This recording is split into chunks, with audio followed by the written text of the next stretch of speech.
ಅಂದ್ರೆ ಏನು, ಆ ಜೀವನ ಹೇಗಿರ್ಬೇಕು, ನಮ್ಮ ಗುಣ ಹೇಗಿರ್ಬೇಕು, ನಾವು ಬದಲಾವಣೆ ಆಗಿದೀವಿ ಇಲ್ಲ, ಮಮಾತ್ಮ ಸರ್ವಭೂತಾತ್ಮ ಸ್ಥಿತಿಯಲ್ಲಿ ಇದೀವಾ ಇಲ್ವಾ, ಇದೆಲ್ಲ ಏನಾಗುತ್ತೆ ಆತ್ಮದ ಉದ್ಧಾರ.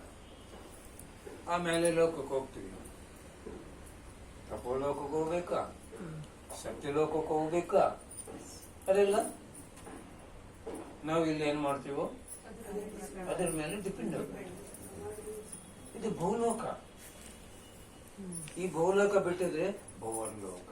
ಭುವರ್ಲೋಕ ಅಂದ್ರೆ ಏನು, ಅವನು ಕೆಲಸ ಮಾಡಿ ಮಾಡಿ ಹೆಂಗಸರಿರ್ಬೋದು ಗಂಡಸರಿರ್ಬೋದು, ಒಂದೊಂದು ಫ್ಯಾಮಿಲಿ ಜೀವನ ಕೊನೆವರೆಗೆ ವಿಶ್ರಾಂತಿ ಸಿಗಲ್ಲ ಅವ್ರಿಗೆ.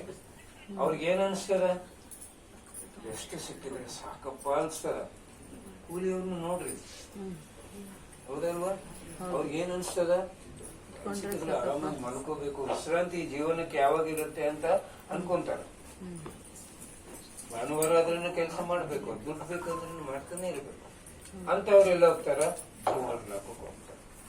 ಆ